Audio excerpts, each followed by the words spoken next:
You want to know something funny? I'm 106 years old and I still have things in my closet I don't need. Shoes I made in 1983, beautiful leather, perfect stitching. My feet are too swollen now to wear them. So why do I keep them? Because we're terrible at letting go. We hang on to object, habit, story, roles, and promises we made to ourselves decades ago, even when they no longer fit the life we're living now. I'm not talking about comic books or china cabinets. I'm talking about the things that quietly eat your life. The things that own you. Why you think you own them. I learned most of this too late. I'm telling you now, so maybe you don't have to. The first thing people need to let go of is the house that's too big for their life now. My friend Carmine lived in the same place for more than 50 years, raised kids there, planted a fig tree in the backyard, built memories into every wall. By the time he was 85, he lived in 3 rooms: kitchen, bedroom, bathroom. The rest of the house was stairs his knees couldn't climb. His kids begged him to sell, move closer, live smaller. He said, "This is where your mother cooked on Sundays. This is where you took your first step." He fell down those stairs one winter, broke his hip, spent his final year in a nursing home anyway.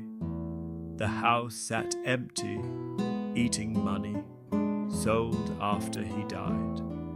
Here's the truth: a house is wood and brick. The love that happened there lives in you. You don't need the building to keep the memories. If you're rattling around in a place that drains your savings and hurts your body, sell it. You're not betraying the past. You're honoring it by enjoying the time you still have. Second thing to let go of is rescuing your adult children. I gave my son money every time he asked, because I loved him. What I really taught him was that I would always fix it.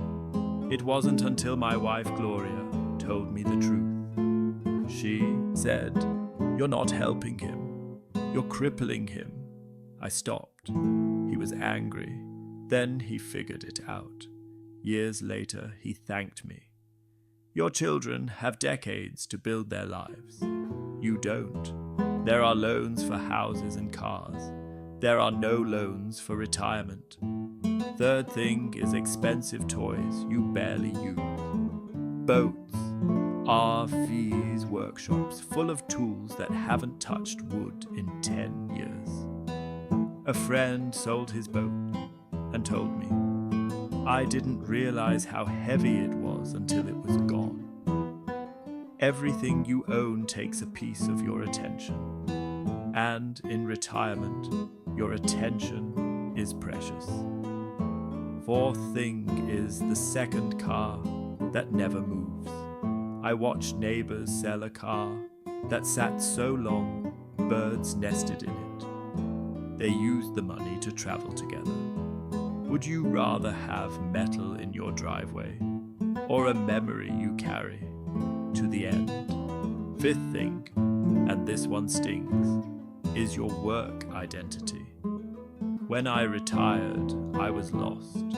For 70 years, people knew me by what I did. When the work stopped, I didn't know who I was. Your job was never who you were. It was just what you did. If you don't figure that out before you stop working, retirement feels like disappearing while you're still alive. Start now. Grow the parts of you that don't need a badge or a title. Sixth thing is grudges. I didn't speak to my brother-in-law for 30 years. He died. I don't even remember why we were angry.